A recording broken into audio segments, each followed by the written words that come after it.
ठीक है। Nuclear stability, N क्या है? एन यहां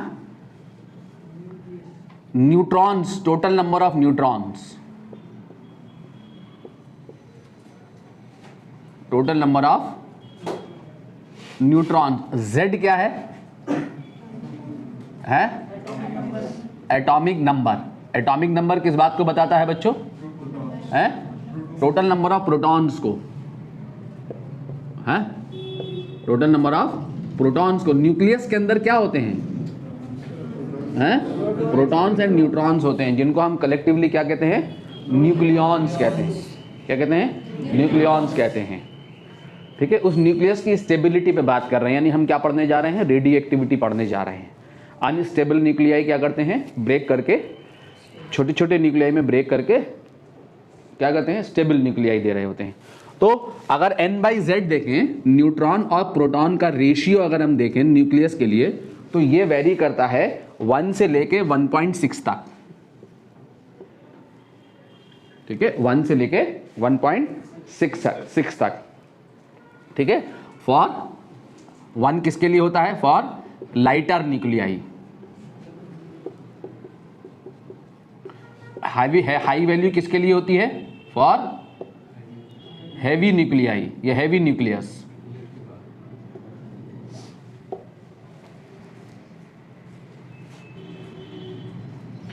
तो हैवी न्यूक्लियाई, हैवी न्यूक्लियस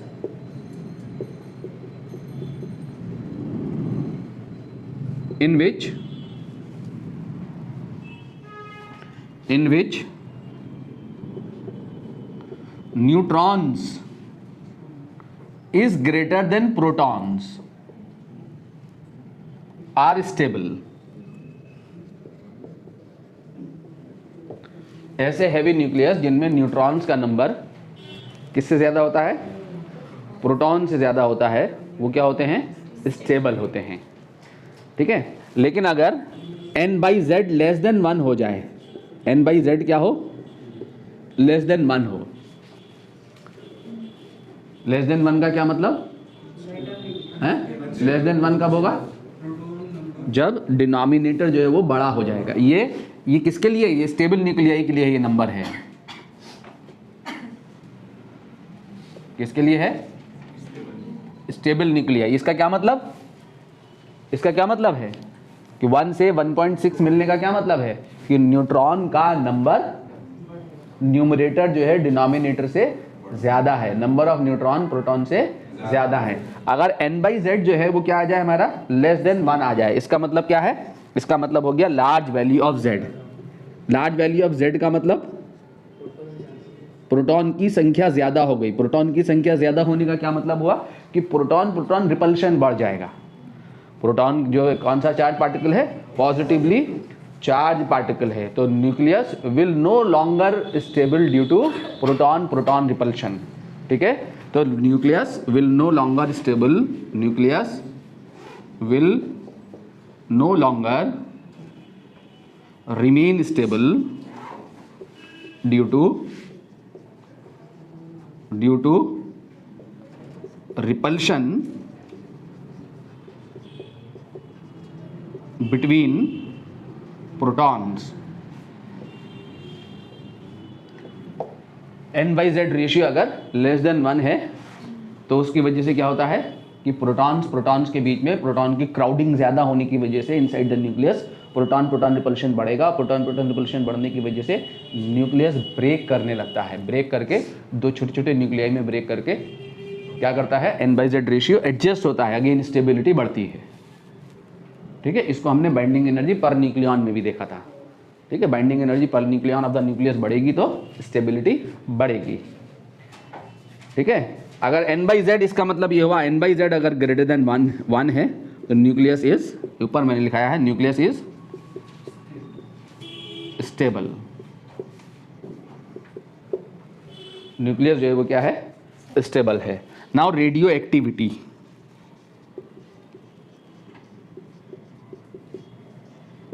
किसने डिस्कवर किया था रेडियो एक्टिविटी को? Discovered by Henri Becquerel.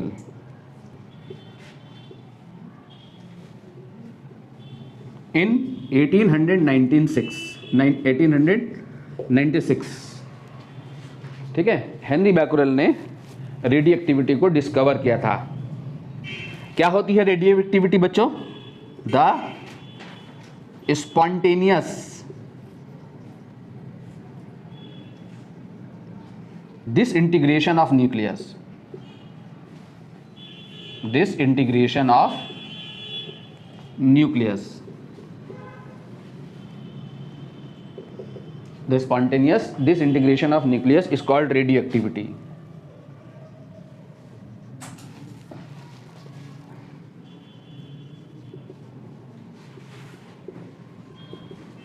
कितने नॉन न्यूक्लियाइड है हमारे पास हैं? अराउंड 1500 नॉन न्यूक्लियाई हैं। कितने?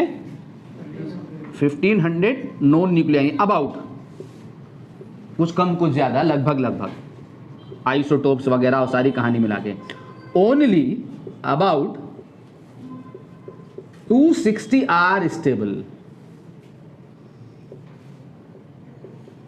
1500 नॉन न्यूक्लियाई में कितने स्टेबल हैं? Only about 260 nuclei are stable, rest are unstable nucleus due to the reason ये जो ऊपर बताया मैंने, ठीक है। तो प्रोटॉन प्रोटॉन रिपल्शन की वजह से अनस्टेबल स्टेबल न्यूक्लियाई क्या करते हैं? ब्रेक करके दो छोटे छोटे न्यूक्लियाई में ब्रेक करते हैं और ब्रेक करने के बाद डॉटर न्यूक्लियस देते हैं और स्टेबिलिटी जो है वो क्या होती है? बढ़ती है। स्टेबिलिटी क्या होती है? बढ़ती है, ठीक है। इसी रेडिएक्टिविटी को हम देखने जा रहे हैं। सबसे पहले हम इसमें न्यूक्लियर रेडिएशन देखें। न्यूक्लियर रेडिएशन में सबसे पहले अल्फा डीके,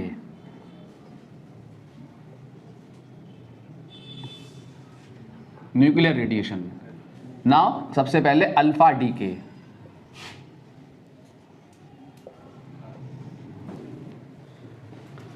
क्या होता है बच्चों अल्फा डीके? है एक्स अगर कोई न्यूक्लियस है, कैसे होता है बच्चों ये? अगर ये एक कोई ये न्यूक्लियस PARENT, पैसे क्या कहते हैं? पैरेंट न्यूक्लियस, यानी स्टेबल न्यूक्लियस है। ये ब्रेक करके, ठीक है, ब्रेक करेगा और ब्रेक करने के बाद जो होगा, जो न्यूक्लियस हमें मिलेगा वो क्या कहलाता है? बोलो, डॉटर न्यूक्लियस। क्या होगा ये पेरेंट न्यूक्लियस। ये डिसइंटीग्रेट करेगा और डिसइंटीग्रेट करने के बाद हमें क्या मिलेगा? डॉटर न्यूक्लियाई मिलेगा, ठीक है। डिसइंटीग्रेट करने के बाद क्या मिलेगा हमें? डॉटर न्यूक्लियाई, ठीक है। किसके बाद कैसा डिसइंटीग्रेशन होगा? अल्फा, बीटा या गामा, ठीक है। अल्फा, बीटा, गामा डीके के बाद, ठीक है, अल्फा पार्टिकल इस न्यूक्लियस से क्या निकलेगा? या तो अल्फा पार्टिकल या बीटा पार्टिकल या gamma radiation. Alpha, beta, gamma decay के बाद क्या आएगा? डॉटर न्यूक्लियाई आएगा। डॉटर न्यूक्लियाई हमें मिलेगा। अगर ये स्टेबल है तो ये रिएक्शन क्या होगी? यहीं स्टॉप हो जाएगी। लेकिन अगर ये फर्दर अनस्टेबल न्यूक्लियाई है तो ये फर्दर ब्रेक करेगा। अब ब्रेक करके again alpha, beta, gamma decay होगा। अल्फा या बीटा या gamma, alpha, beta, gamma decay के बाद ये हमें क्या देगा? बोलो, ग्रैंड डॉटर न्यूक्लियस। क्या देगा? Grand daughter nuclei. अगर ये स्टेबल है तो यहीं स्टॉप हो जाएगी रिएक्शन, ठीक है। लेकिन अगर ये अनस्टेबल है तो ये फर्दर डीके करेगा। अल्फा, बीटा, गामा डीके के बाद अब हमें क्या मिलेगा? Grand daughter nuclei and so on, ठीक है। कब तक ये चलती रहता है? जब तक कि स्टेबल न्यूक्लियाई ना मिल जाए। जब तक कि हमें क्या नहीं मिल जा रहा है? स्टेबल न्यूक्लियाई नहीं मिल रहा है, ठीक है। तो सबसे पहले देखें हम क्या? Alpha decay. तो अल्फा डीके क्या है बच्चों? कि एक्स अगर हमारे पास कोई न्यूक्लियाई है, जेड क्या है इसका?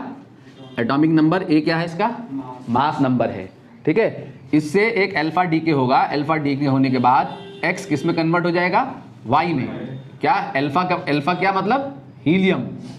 हीलियम का जो न्यूक्लियस है वो अल्फा पार्टिकल कहलाता है ना, ठीक है। Helium nucleus, alpha particle. तो एक हीलियम निकलेगा, हीलियम पार्टिकल बाहर निकलेगा, अल्फा पार्टिकल बाहर निकलेगा। इसका एटॉमिक नंबर कितने से कम हो जाएगा? बोलो, 2 से। और मास नंबर कितने से कम हो जाएगा? 4 से। अल्फा डीके में एटॉमिक नंबर कितने से कम होगा? 2 से कम होगा। और मास नंबर कितने से कम हो जाएगा बच्चों?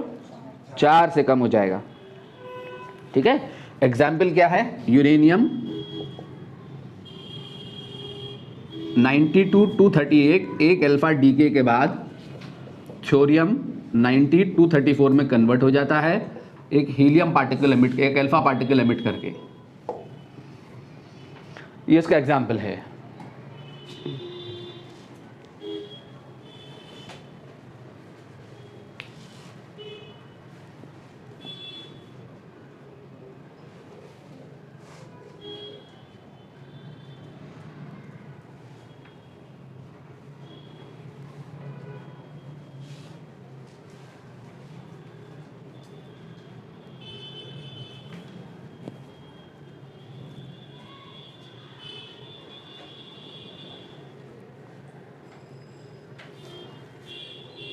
ठीक है, इसके बाद कौन सा डीके है हमारे पास? Beta decay. बीटा डीके में क्या निकलता है?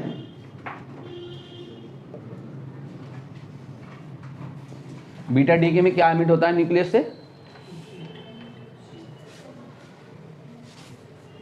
बोलो। बीटा पार्टिकल क्या होता है?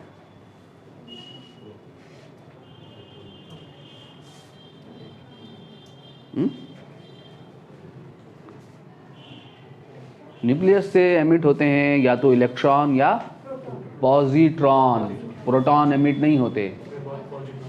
क्या एमिट होता है न्यूक्लियस से? इलेक्ट्रॉन या पॉजिट्रॉन। बीटा पार्टिकल कहते हैं इसे। किसे कहते हैं बीटा पार्टिकल? इलेक्ट्रॉन या पॉजिट्रॉन। पॉजिट्रॉन क्या होता है? Anti matter of electron.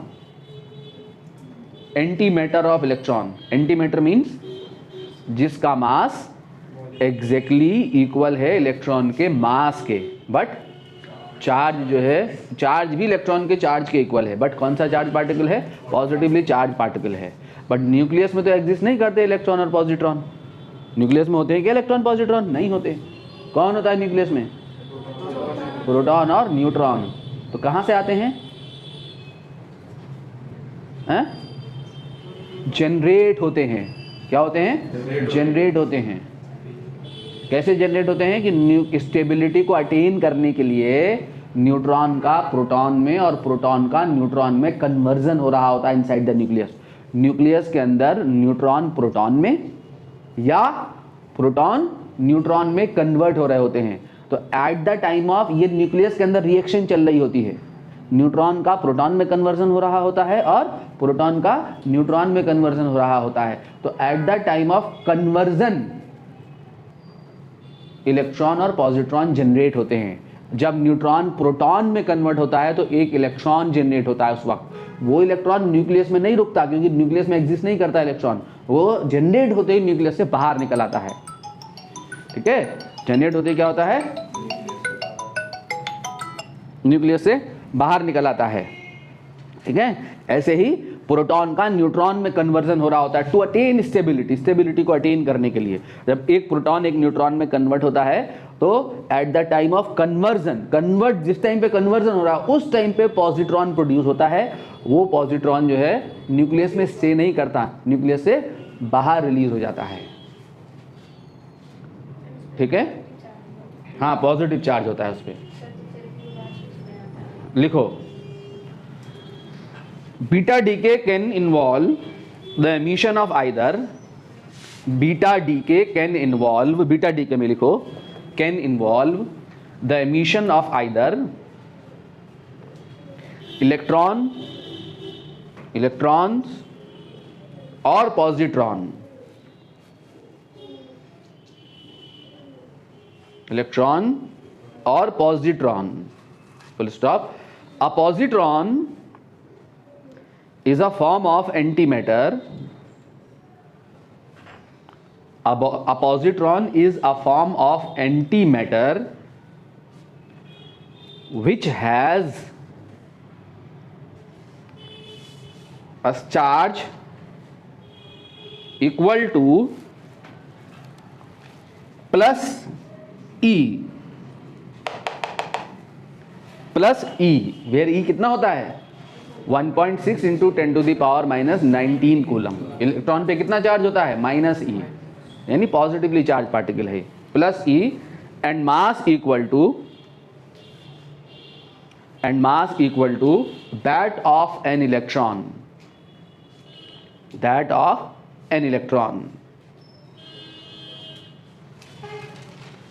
ठीक है, full stop.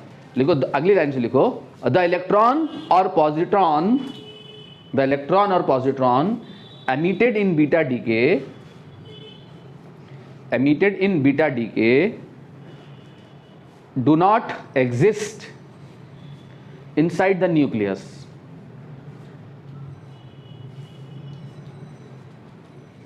Do not exist inside the nucleus. They are only created at the time of emission. They are only created at the time of emission. Just as photons are created when an atom makes a transition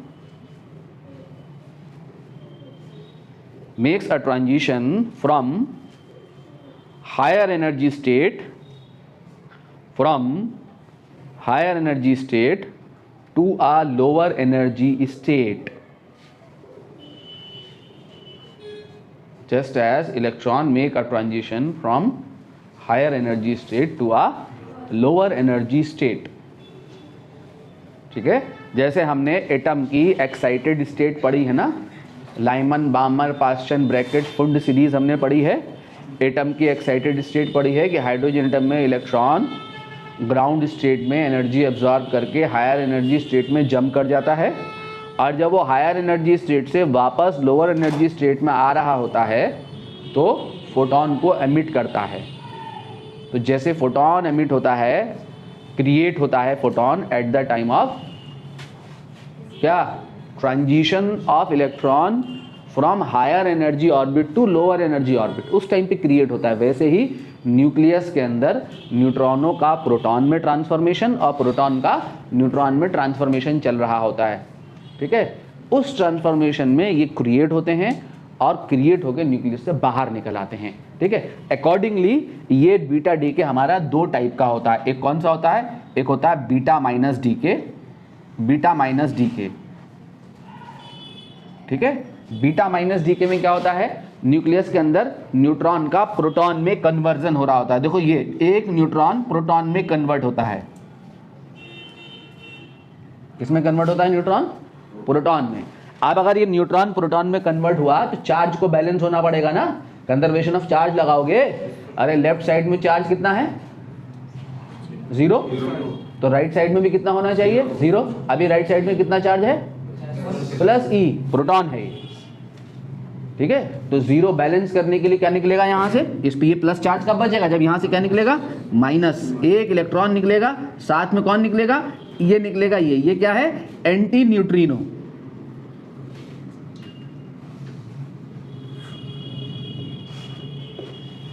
anti neutrino. ठीक है, ये neutral particle है, energy particle है।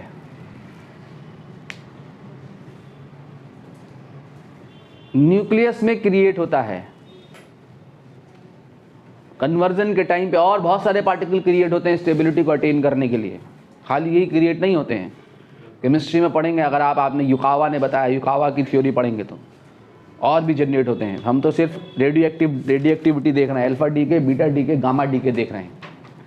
ठीक है, तो अब reaction क्या होगी, अगर x कोई एटम है, तो देखो ये तो न्यूक्लियस के अंदर रिएक्शन हुई। अब कैसे दिखाएंगे इस बीटा डी को, अगर x कोई एटम है, x कोई न्यूक्लियस है जिसका एटॉमिक नंबर z है, मास नंबर कितना है, a है, तो बीटा माइनस डी के बाद ये y में कन्वर्ट हो जाएगा। जब y में कन्वर्ट हुआ तो एक न्यूट्रॉन किस में कन्वर्ट हो गया, प्रोटॉन में।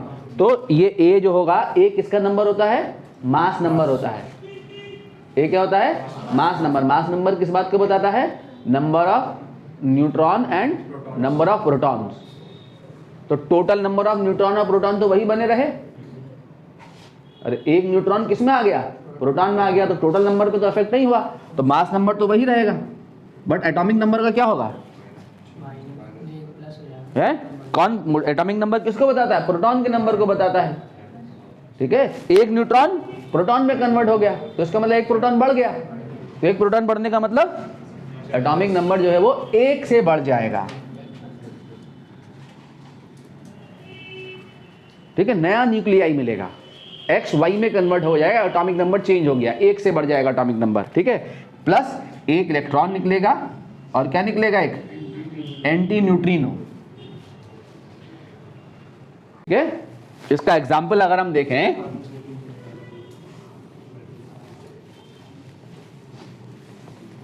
देखें जरा क्या है इसका एग्जाम्पल। इसका एग्जाम्पल है बच्चों कार्बन 614 क्या है? ये कार्बन का आइसोटोप है। कार्बन 614 बीटा माइनस डीके के बाद किसमें कन्वर्ट हो जाता है? एक एटॉमिक नंबर किसका होगा? नाइट्रोजन का। एक इंक्रीज करोगे ना, बीटा माइनस डी के 7, तो नाइट्रोजन 714 में कन्वर्ट होता है, प्लस एक बीटा पार्टिकल निकलता है, यानी एक इलेक्ट्रॉन, और क्या निकलता है? एक एंटी न्यूट्रिनो, ठीक है। बीटा प्लस डी के 2 टाइप का होता है, ये 2 टाइप का होता है। पहला क्या था? बीटा माइनस डी के। दूसरा क्या होता है? बीटा प्लस डी के। बीटा माइनस डी के में क्या निकलेगा? इलेक्ट्रॉन, ठीक है। बीटा प्लस डीके में क्या होगा? एमिशन ऑफ पॉजिट्रॉन, ठीक है। This beta minus decay involve emission of electron. कहां से? ये इलेक्ट्रॉन कहां से निकल रहा है? फ्रॉम न्यूक्लियस, ठीक है। तो बीटा माइनस डीके में क्या होता है? देखो, प्रोटॉन का न्यूट्रॉन में कन्वर्जन होता है। चार्ज बैलेंस कराओ, इधर चार्ज कितना है? प्लस ई, इधर चार्ज कितना है? 0, तो इधर भी कितना होना चाहिए? प्लस ई। तो एक पॉजिट्रॉन निकलेगा, साथ में निकलता है न्यूट्रिनो, ठीक है। अगर कैसे होगा ये रिएक्शन, कैसे बनेगी? अगर एक्स कोई एटम है, इसका एटॉमिक नंबर Z है, मास नंबर A है, बीटा प्लस डीके के बाद ये वाई में कन्वर्ट हो जाएगा, एक पॉजिट्रॉन निकलेगा और एक न्यूट्रिनो। तो जब प्रोटॉन न्यूट्रॉन में कन्वर्ट हो गया तो एक प्रोटॉन कम हो गया, ठीक है। तो एटॉमिक नंबर 1 से कम हो जाएगा और मास नंबर सेम बना रहेगा, ठीक है। तो बीटा प्लस डीके में एटॉमिक नंबर 1 से कम हो जाता है और बीटा माइनस डीके में एटॉमिक नंबर 1 से बढ़ जाता है, ठीक है। एग्जाम्पल क्या है इसका? एग्जाम्पल है नाइट्रोजन 713 बीटा प्लस डीके के बाद कार्बन 613 में कन्वर्ट होता है, एक पॉजिट्रॉन निकलता है, साथ में निकलता है न्यूट्रिनो।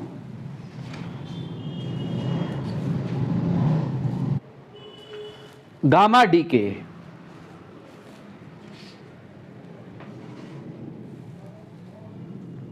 गामा डीके क्या चीज है बच्चों?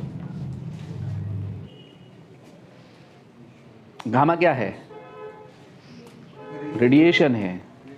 कौन सा रेडिएशन है? इलेक्ट्रोमैग्नेटिक रेडिएशन है,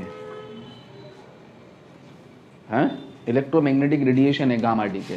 क्या होता है इलेक्ट्रोमैग्नेटिक रेडिएशन का? पार्टिकल का क्या नाम है? फोटॉन। क्या है? फोटॉन है। तो gamma is the electromagnetic radiation. क्या है ये gamma decay? Emission of photon. कैसे आता है बता सकते हो? हाँ, हायर एनर्जी से लोअर एनर्जी में। फोटॉन हमने हाइड्रोजन एटम में एमिशन स्पेक्ट्रम पढ़ा था। बोहर थ्योरी में emission spectrum of hydrogen atom अभी हमने पढ़ा है पिछली क्लास में। तो उसमें हमने क्या पढ़ा था कि एटम की जो एक्साइटेड स्टेट है वो क्या है कि हाइड्रोजन एटम में इलेक्ट्रॉन ग्राउंड स्टेट से, मेरी बात को ध्यान से सुनो, हाइड्रोजन एटम में इलेक्ट्रॉन ग्राउंड स्टेट में एक्सटर्नल से एनर्जी एब्जॉर्ब करके हायर एनर्जी स्टेट में जंप कर जाता है। जब वो हायर एनर्जी स्टेट में जंप करता है तो वो स्टेट एटम के लिए कौन सी स्टेट होती है? अनस्टेबल स्टेट होती है, जिसको एक्साइटेड स्टेट कहते हैं। एटम कौन सी स्टेट में चला जाता है? एक्साइटेड स्टेट में चला जाता है। उस एक्साइटेड स्टेट में इलेक्ट्रॉन स्टे करता है फॉर अबाउट 10⁻⁸ सेकेंड के लिए, 10⁻⁸ सेकेंड के लिए स्टे करता है। और फिर उस एक्साइटेड स्टेट से ग्राउंड स्टेट में जब आता है तो हायर एनर्जी ऑर्बिट और लोअर एनर्जी ऑर्बिट के डिफरेंस के करस्पॉन्डिंग फोटोन को एमिट करता है। तो मैंने ये कहा कि जैसे हाइड्रोजन एटम में इलेक्ट्रॉन ग्राउंड स्टेट से हायर एनर्जी स्टेट में जंप करता है, तो ये स्टेट एटम के लिए कौन सी स्टेट है? एक्साइटेड स्टेट है। इस एक्साइटेड स्टेट में एटम स्टे करता है कितने टाइम के लिए? 10⁻⁸ सेकेंड के लिए। और फिर वापस जब इलेक्ट्रॉन हायर एनर्जी स्टेट से लोअर एनर्जी स्टेट में वापस जंप कर रहा होता है तो इन दोनों एनर्जी ऑर्बिट के डिफरेंस के करस्पॉन्डिंग इलेक्ट्रोमैग्नेटिक रेडिएशन को एमिट करता है in the form of photon. Energy emit होती है, ठीक है, जिसमें हमें सीरीज मिली थी, लाइमन बामर पाश्चन ब्रैकेट फुंड सीरीज मिली थी। सेम एज एग्जैक्टली जब अल्फा डीके होगा या बीटा डीके होगा तो क्या होता है कि अल्फा डीके में और बीटा डीके में एनर्जी रिलीज होती है, क्योंकि स्टेबिलिटी बढ़ती है। स्टेबिलिटी बढ़ेगी तो एनर्जी रिलीज होगी ना, तभी ना स्टेबिलिटी बढ़ेगी, बाइंडिंग एनर्जी तभी बढ़ेगी न्यूक्लियस की, ठीक है। तो जब अल्फा डीके होगा या बीटा डीके होगा तो उसमें एनर्जी रिलीज होती है, ठीक। ये एनर्जी एक बार में रिलीज नहीं होती, ये एनर्जी 2 स्टेप में रिलीज होती है। 2 स्टेप में कैसे रिलीज होती है कि मान लो कि x जो है अल्फा डीके करने के बाद y में कन्वर्ट होता है। x अल्फा डीके के बाद किस में कन्वर्ट होता है? y में कन्वर्ट होता है। और इस पूरे प्रोसेस में मान लिया suppose 10 million electron volt energy release होती है। एक फोटोन रिलीज होता है, सॉरी टोटल एनर्जी जो रिलीज होती है कितनी रिलीज होती है? 10 मिलियन इलेक्ट्रॉन वोल्ट। ये एनर्जी एक बार में ना आकर 2 स्टेप में आती है। 2 स्टेप में कैसे आती है कि पहले क्या होगा कि 6 मिलियन इलेक्ट्रॉन वोल्ट का रिलीज करके एटम इन न्यूक्लियस क्या करेगा 6 मिलियन इलेक्ट्रॉन वोल्ट एनर्जी को रिलीज करके अल्फा पार्टिकल को एमिट करके वाई में कन्वर्ट हो जाएगा, ठीक है। वाई में कन्वर्ट होने के बाद अब इससे कंप्लीट एनर्जी बाहर नहीं निकली है, ठीक है। वाई में कन्वर्ट होने के बाद ये it left in an excited state. किसमें चला जाता है? एक्साइटेड स्टेट में। ये न्यूक्लियस की एक्साइटेड स्टेट की बात कर रहा हूं, एटम की नहीं। एटम की एक्साइटेड स्टेट कब है? जब ग्राउंड से इलेक्ट्रॉन जंप करता है हायर एनर्जी ऑर्बिट में। ऑर्बिट का इलेक्ट्रॉन जब हायर एनर्जी ऑर्बिट में जाता है वो उसकी एक्साइटेड स्टेट है। हम न्यूक्लियस की एक्साइटेड स्टेट की बात कर रहे हैं, ठीक है। तो न्यूक्लियस जो है एक्साइटेड स्टेट में चला जाता है। इस एक्साइटेड स्टेट की हाफ लाइफ 10⁻⁴ सेकेंड होती है। कितनी होती है? 10⁻⁴ second, half life of the excited state of the nucleus, ठीक है। इतने समय के बाद ये न्यूक्लियस वापस स्टेबल स्टेट में जंप करता है। एक्साइटेड स्टेट अनस्टेबल स्टेट होती है, ठीक है। एक्साइट कर रहा है एटम, ठीक है, नहीं एक्साइट कर रहा है एटम। तो इसके बाद क्या करता है ये न्यूक्लियस, सॉरी एटम नहीं, न्यूक्लियस जो है एक्साइटेड स्टेट में चला गया है। उसके बाद क्या होता है ये न्यूक्लियस जो होगा, जो रिमेनिंग एनर्जी है 4 मिलियन इलेक्ट्रॉन वोल्ट का एनर्जी को एमिट करता है in the form of photon, in the form of gamma ray photon, in the form of gamma ray photon. इतनी एनर्जी को एमिट करके वापस किस में आता है? ग्राउंड स्टेट में आता है। यानी गामा जो है वो क्या है? इलेक्ट्रोमैग्नेटिक रेडिएशन है। कब मिलेगा? अल्फा डीके होने के बाद। कब मिलेगा? बीटा डीके होने के बाद। ज्यादातर साइंटिस्ट ये कहते हैं कि वेरी ऑफन ऐसा ही होता है। एक बार में कोई कभी ऐसा हो सकता है कि कोई न्यूक्लियस एक ही बार में एनर्जी एमिट करे और सीधे जो है ग्राउंड स्टेट में चला है, रेडिएशन ना मिले, गामा रेडिएशन। लेकिन ज्यादातर यही होता है, वेरी ऑफन यही होता है कि गामा डीके होगा, उसके तुरंत बाद, सॉरी अल्फा डीके होगा, उसके तुरंत बाद गामा रेडिएशन मिलेगा। बीटा डीके होगा, उसके तुरंत बाद गामा रेडिएशन मिलेगा, ठीक है। क्लियर हो गया? देखो वेरी ऑफन गामा डीके में लिखो, very often when a nucleus undergoes radioactive decay, when a nucleus undergoes radioactive decay, bracket में लिख लो अल्फा और बीटा डीके। रेडियोएक्टिव डीके से मतलब है हमारा यहां, ब्रैकेट में लिख लो अल्फा और beta decay, comma, bracket close करके कॉमा लिखो। It left in an excited state, in an excited state, excited state के ब्रैकेट में एक्स बना के उसके ऊपर ऐसे स्टार बनाओ। एक्साइटेड न्यूक्लियस की एक्साइटेड स्टेट को रिप्रेजेंट करने का तरीका है ये, ठीक है। न्यूक्लियस की एक्साइटेड स्टेट को ऐसे रिप्रेजेंट करते हैं, ठीक है। इसका मतलब अभी न्यूक्लियस एक्साइटेड स्टेट में है, अब इससे गामा रेडिएशन मिलकर ये ग्राउंड स्टेट में जाएगा, स्टेबल स्टेट में जाएगा। इट लेफ्ट इन, क्या लिखा, excited state. The typical half life of this excited state is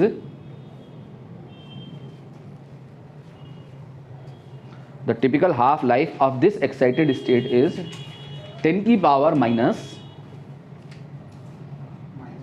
10 की पावर माइनस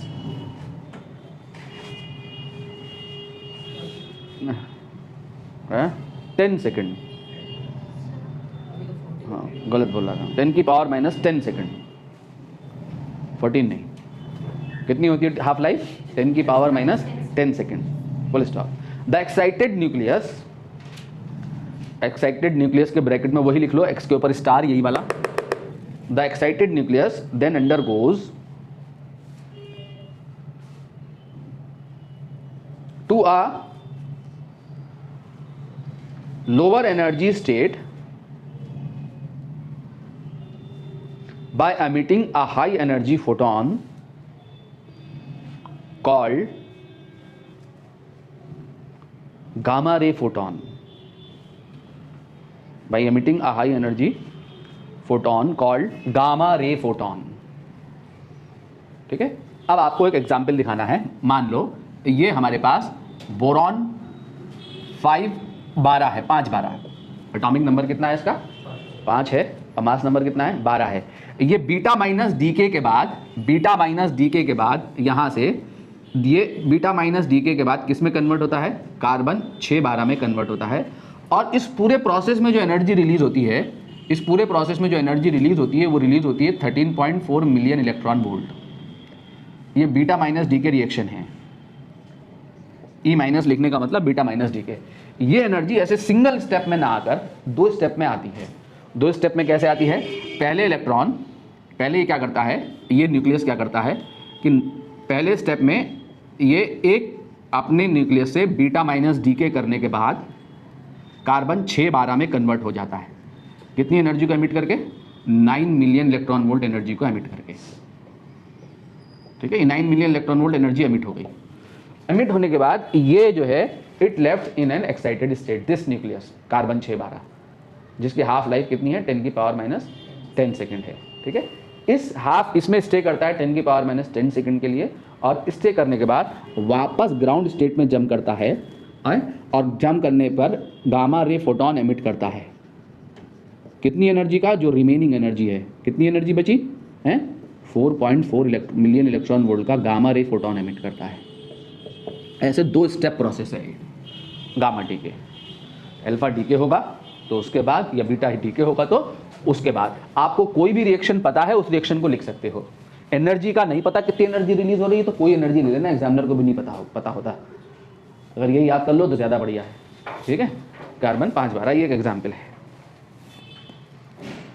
क्लियर हो गया गामा डीके, ठीक है।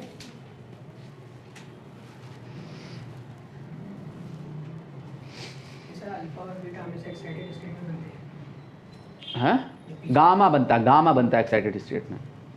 अल्फा डी का तो, अल्फा और बीटा डी के तो डिसइंटीग्रेशन हो रहा है न्यूक्लियस का, न्यूक्लियस डिसइंटीग्रेट कर रहा है, उसमें जनरेट हो रहे हैं, ठीक है।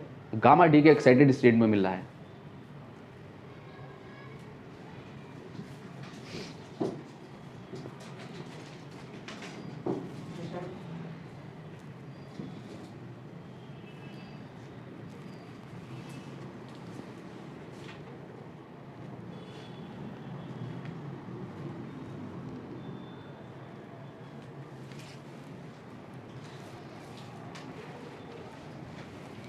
ठीक है, क्लियर हो गया बच्चों।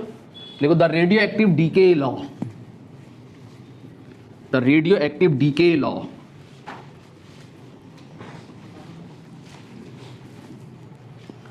द रेडियो एक्टिव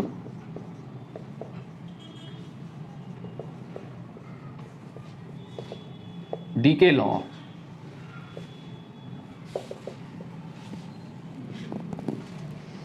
देखो radioactivity is a random process. Radioactivity is a random process. Each decay is an independent event, comma करके लिखो, each decay is an independent event and one can not tell when a particular nucleus will decay, and one cannot tell when a particular nucleus will decay. When a particular nucleus will decay, क्या मतलब है इस बात का? अगर कोई radio active sample है हमारे पास, अगर हमारे पास 1 kg यूरेनियम है, तो 1 kg यूरेनियम में जो यूरेनियम एटम हैं उनका वो डीके हो रहे हैं, रेडियो एक्टिव है ना यूरेनियम है। तो अगर मेरे पास 1 kg यूरेनियम है तो उस 1 kg यूरेनियम में से कौन सा पर्टिकुलर न्यूक्लियस किस समय डीके करेगा कुछ नहीं बताया जा सकता है। It is an independent event. हो सकता है कि ये पर्टिकुलर न्यूक्लियस आज डीके कर जाए, हो सकता है 10,000 साल बाद डीके करे, हो सकता है 1,000 साल बाद डीके करे, सारे एक साथ डीके नहीं करते। ऐसा नहीं कि सब कुछ सारा हमारे पास सैंपल है और एक साथ डीके कर जाए सब कुछ, ऐसा नहीं होता, ठीक है। तो रेडियोएक्टिव सैंपल में कौन सा न्यूक्लियस कब डीके करेगा कोई नहीं बता सकता। It is an independent event, ठीक है। Each decay is an independent event, when a particular nucleus will decay one can not tell. It is a random process. तो किसी पर्टिकुलर न्यूक्लियस के डीके करने की प्रोबेबिलिटी क्या होगी? अगर आपसे कोई क्वेश्चन पूछ ले तो कोई रेडियोएक्टिव सैंपल में किसी पर्टिकुलर न्यूक्लियस के डीके करने की प्रोबेबिलिटी क्या होगी? जीरो प्रोबेबिलिटी होने का मतलब तो कयामत तक डीके ही नहीं होगा, तो वो स्टेबल न्यूक्लियाई हो गया। 1 का मतलब तो होना हो ही गया भाई साहब, इधर डीके होगा ही होगा, सब डीके हो गए। अगर एक सैंपल है और एक सैंपल की जो है प्रोबेबिलिटी 1 हो गई, डीके करने की प्रोबेबिलिटी 1 हो गई, इसका मतलब क्या पूरा सैंपल डीके हो गया, एक साथ खत्म हो गया, रेडियो सब स्टेबिलिटी मिल गई मुझे, हैं? ऐसा नहीं कह सकते हम 50-50 चांस है, या तो होगा या नहीं होगा। ऐसा नहीं हो सकता कि 50-50 चांस है भाई, या तो होगा या नहीं होगा। अरे ये होगा नहीं होगा भाई, होगा या नहीं होगा। जब रैंडम प्रोसेस है कुछ नहीं कह सकते हैं, तो किसी पर्टिकुलर न्यूक्लियस के डीके करने की प्रोबेबिलिटी कितनी है? हाफ है, ठीक है, ऐसे कह सकते हैं। क्या लिखा? One can not tell when a particular nucleus will decay, full stop का लिखो। When a particular nucleus will decay, when a particular nucleus will decay, it is transformed to another nuclei. It is transformed to another nuclei, which may or may not be stable. Which may or may not be stable. सही होगा, या तो stable होगा या नहीं होगा। अगर stable है तो ठीक है, बढ़िया बात है, नहीं स्टेबल है तो फर्दर डीके होगा। और कब तक होता रहेगा? जब तक कि स्टेबल न्यूक्लियाई ना मिल जाए, ठीक है। वही बात जो मैंने बताया। तो जो न्यूक्लियाई डीके कर रहा है उसे क्या कहते हैं? क्या कहते हैं बोलो? Parent nucleus. क्या कहते हैं? Parent nucleus. उसके बाद अल्फा बीटा गामा डीके के बाद क्या मिलेगा? अल्फा बीटा गामा कुछ भी हो, ये डीके होने के बाद क्या मिलेगा हमें? Daughter nuclei. फिर क्या मिलेगा? फिर अल्फा बीटा गामा डीके के बाद क्या मिलेगा? Grand daughter nuclei. अगर ये स्टेबल है तो ठीक है, नहीं स्टेबल है तो ये फर्दर डीके करेगा अगेन, फिर आगे ग्रैंड या ग्रेट ग्रैंड जो भी होता है, ठीक है। आगे की अंग्रेजी संभाल लो जैसे भी होता हो। अब हमारा ये तो कहानी थी। अब रेडियोएक्टिव डीके लॉ क्या है साहब? अभी डीके लॉ तो आया ही नहीं, ये तो रेडियोएक्टिविटी की कहानी है। लिखो व्हेन, अब डीके लॉ लिखो। When there is a very large number of nuclei, when there is a very large number of nuclei in the sample, then the rate of decay, यह है रेडियोएक्टिव डीके लॉ जो लिखा रहा हूं मैं, then the rate of decay, decay का मतलब, DK मतलब न्यूक्लियाइज का नंबर घट रहा होगा, घटना ना, तो रेट ऑफ डीके क्या होगा? dn अपॉन dt, ये है डीके रेट, ब्रैकेट में लिखो, ठीक है। माइनस साइन क्यों लगाया है? बिकॉज ये डिक्रीजिंग रेट है, डीके रेट है ये, ठीक है। Then the rate of decay is directly proportional to the number of nuclei, is directly proportional to the number of nuclei, bracket में लिखो n, capital N, bracket close करके लिखो, that are present in the sample at that time.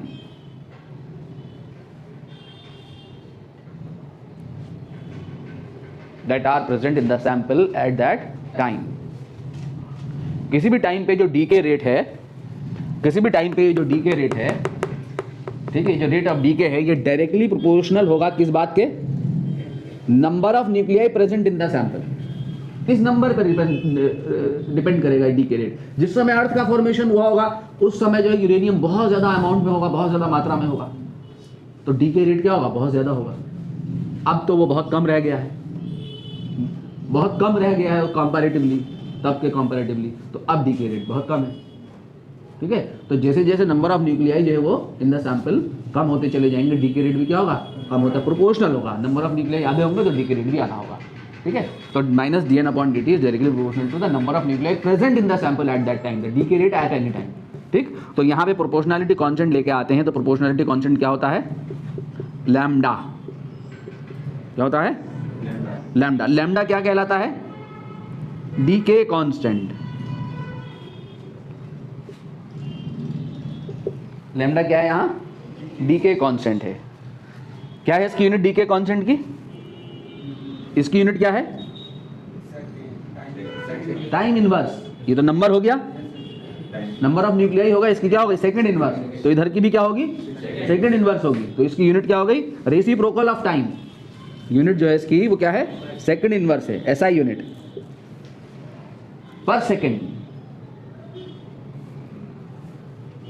ठीक है। मान लिया हमने, अब इसको अगर मैंने n निकालना हो, किसी टाइम t पे नंबर ऑफ न्यूक्लियाई निकालने हो, तो कैसे निकलेंगे?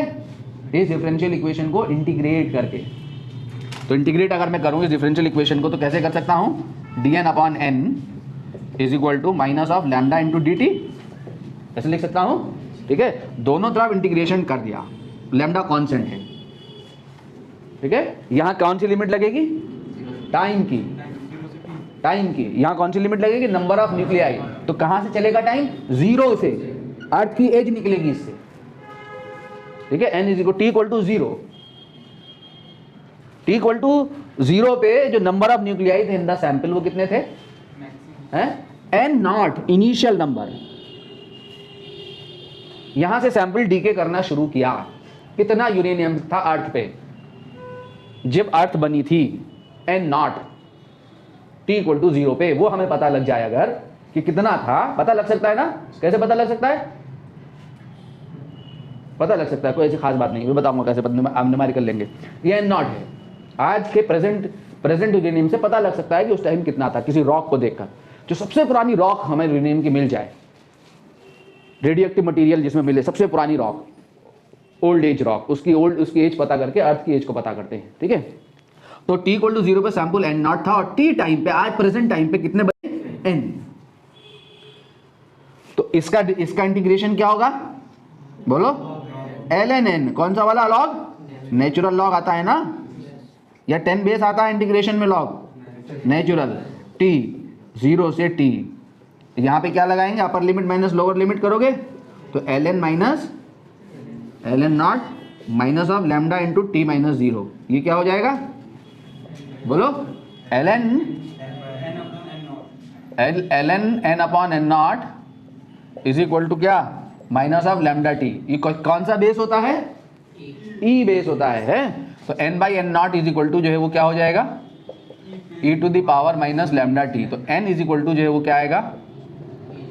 n naught e to the power minus lambda T.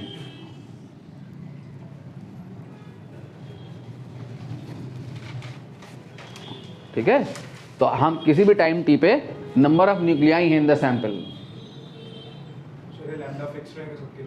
नहीं, अलग अलग होगा। फिक्स क्यों रहेगा? अलग अलग होगा, अलग अलग रेडियोएक्टिव मटेरियल के लिए अलग अलग होगा।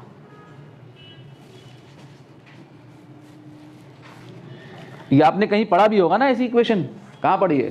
फर्स्ट ऑर्डर रिएक्शन, केमिस्ट्री में फर्स्ट ऑर्डर रिएक्शन।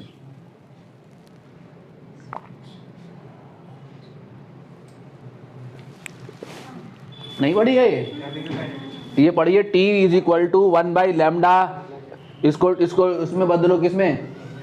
10 बेस में, तो 2.303 log 10 बेस n/n0 1/λ नीचे जाता है T।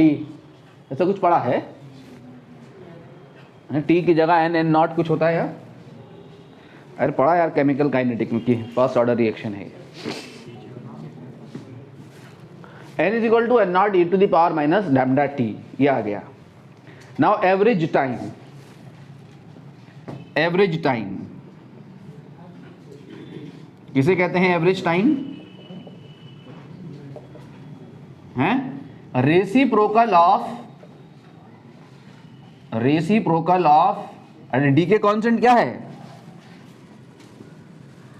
1/टाइम है, रेसिप्रोकल ऑफ टाइम है, तो reciprocal of decay constant क्या हो जाएगा? टाइम हो जाएगा। तो reciprocal of decay constant, तो डी के कांस्टेंट का जो रेसिप्रोकल है वो एवरेज टाइम है, यानी T average is equal to 1/λ। ये आपका डी के कांस्टेंट है। इसको डिफाइन कर सकते हैं हम इस टाइम को, बोलो, इस टाइम को डिफाइन किया जा सकता है या नहीं? तो कैसे, ये क्या होगा? क्या है डी के कांस्टेंट? यहां से होगा define,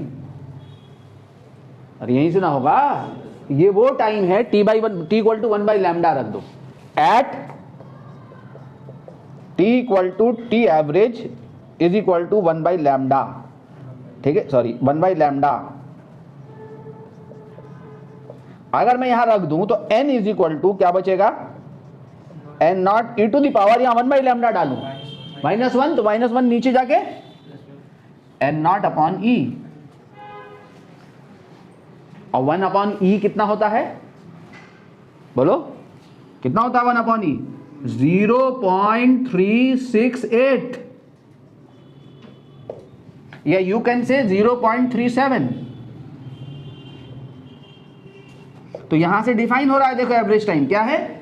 average time is that time in which the radioactive sample remains, the number of nuclei in the radioactive sample remains 1 upon e times, या 0.36 या 0.37 टाइम्स, या 37% ऑफ इट्स इनिशियल नंबर।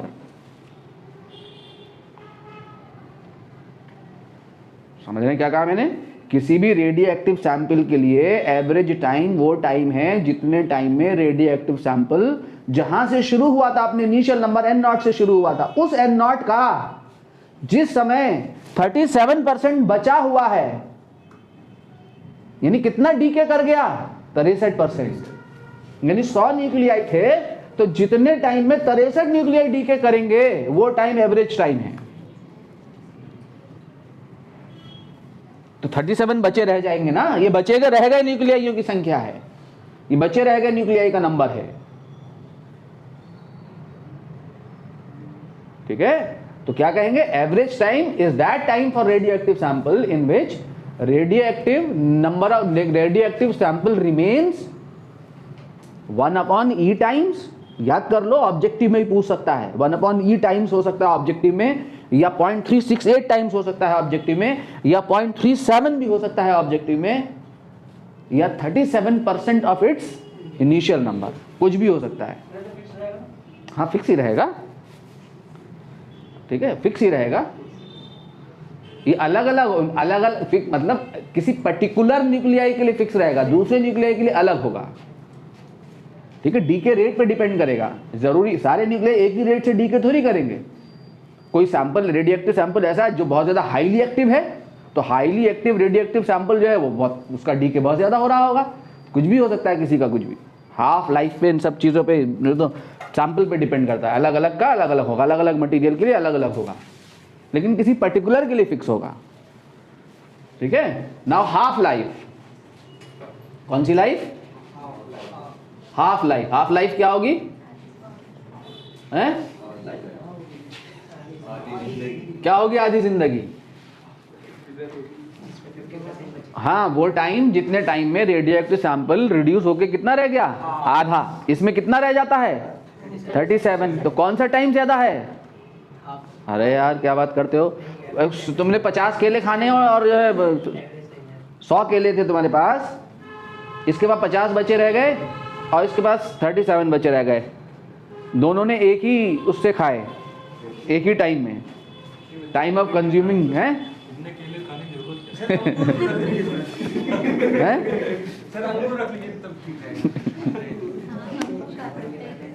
तो किसको ज्यादा डीके होने में टाइम लगेगा? 63% sample को डीके होने में ज्यादा टाइम लगेगा या 50% सैंपल को? 50% को डीके होने में ज्यादा टाइम लगेगा या 63 न्यूक्लियाई को डीके होने में ज्यादा टाइम लगेगा? इसमें कितने न्यूक्लियर डीके हो रहे हैं? 63। कितना बचा रह गया सैंपल? 37। इसमें कितने डीके हो रहे हैं? 50। कितना बचा रह गया? 50। 63 रुपए खर्चा करने में ज्यादा टाइम लगेगा या 50 रुपए खर्चा करने में ज्यादा टाइम लगेगा? हैं? क्यों?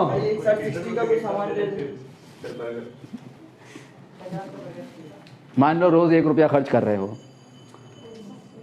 ऐसे मान लेते हैं, मान लो रोज 1 रुपया, हर घंटे में 1 रुपया खर्च कर रहे हो, हर घंटे में 1 रुपया खर्च कर रहे हो, तो किससे ज्यादा टाइम लगेगा?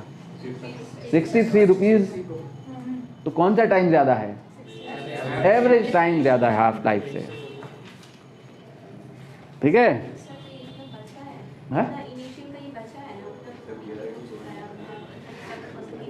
हाँ, तो कम बचने में ज्यादा टाइम ना लगेगा। टाइम की बात कर रहे हैं, सैंपल की बात नहीं कर रहे हैं हम। टाइम। हाँ जी, यही तो बता रहा है, इतना बचा रह गया तो मतलब कितना डीके हो गया? 63। एवरेज टाइम ज्यादा होगा बेटा।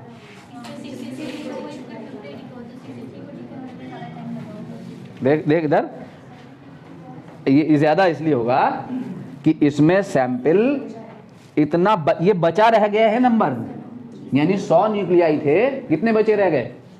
ये कम है, लेकिन इसको मत देखो 37 को, 37 और 50 नंबर मत देखो, 37 बचे रह गए, यानी कितने डीके कर गए? 100 न्यूक्लियाई थे, एक हर मिनट में 1 न्यूक्लियाई डीके कर रहा है, तो 63 न्यूक्लियाई डीके करने में कितने टाइम लगेगा? 63 मिनट।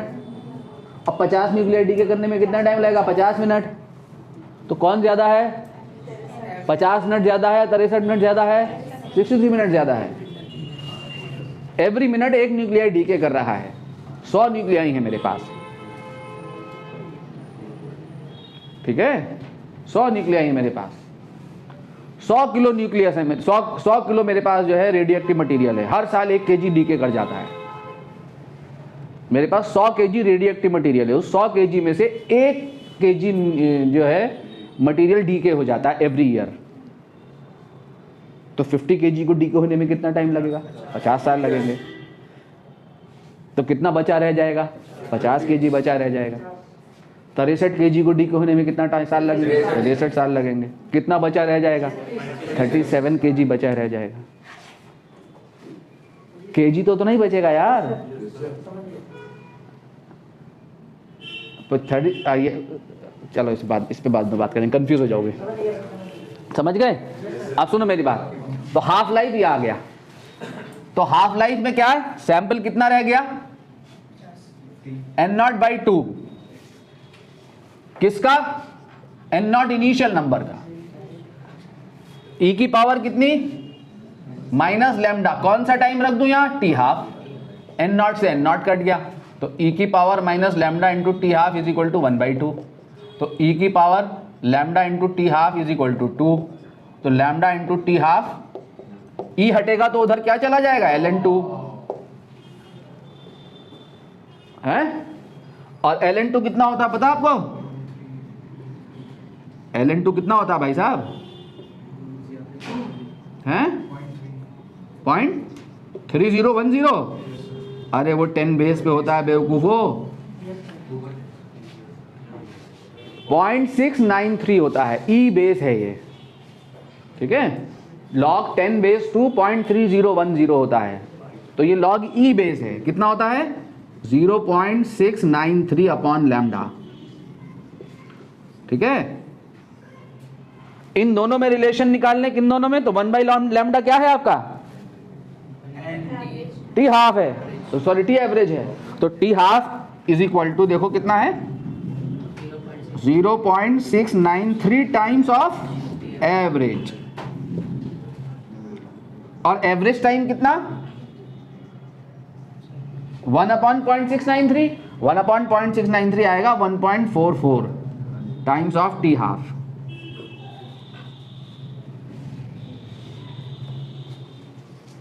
ठीक है।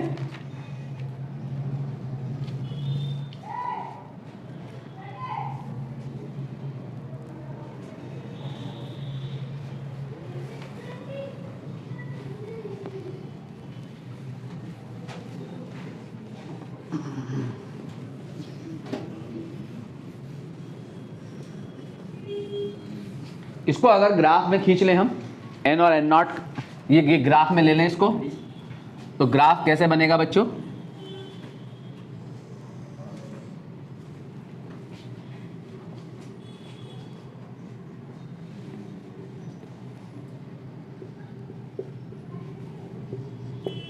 ये कैसा ग्राफ है,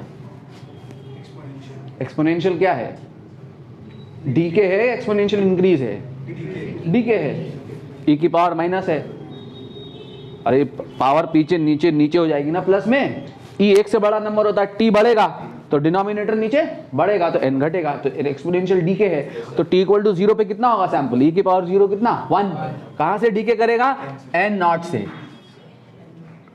और कितने टाइम में डीके हो जाएगा सैंपल, ई की power minus infinity is 0, infinite time में ई की पावर माइनस इंफिनिटी 0 होता है ना इनफाइनाइट टाइम में, तो इनफाइनाइट टाइम में ये एक्सपोनेंशियली घट के 0 हो जाएगा, ये इंफिनिटी पे जाके मिलेगा, ठीक है। यहां पे ये कितना है एग्जाम्पल, ये कितना बचा रह गया, एन नॉट से चला ना सैंपल टी बराबर 0 पे, ठीक है। यहां पे कितना बचा रह गया, हाफ, तो ये कितना, ये कौन सा टाइम हो गया, टी हाफ, टाइम दिखाने होंगे, यहां हाफ मतलब 0.5 टाइम्स ऑफ एन नॉट बचा, यहां पे कितना बचा रह गया sample, N not by E यानी 0.37 टाइम्स ऑफ एन नॉट, इसी से चलेगा ना, 0.37 यहाँ आएगा, 0.5 यहाँ आएगा, एन नॉट ही आएगा, इसी को बढ़ेगा, ये कौन सा टाइम हो गया आपका, एवरेज, ये 2 टाइम दिखाने होंगे ग्राफ, तो एवरेज टाइम देखो बड़ा है हाफ टाइम से, ठीक है, नोट करें जल्दी।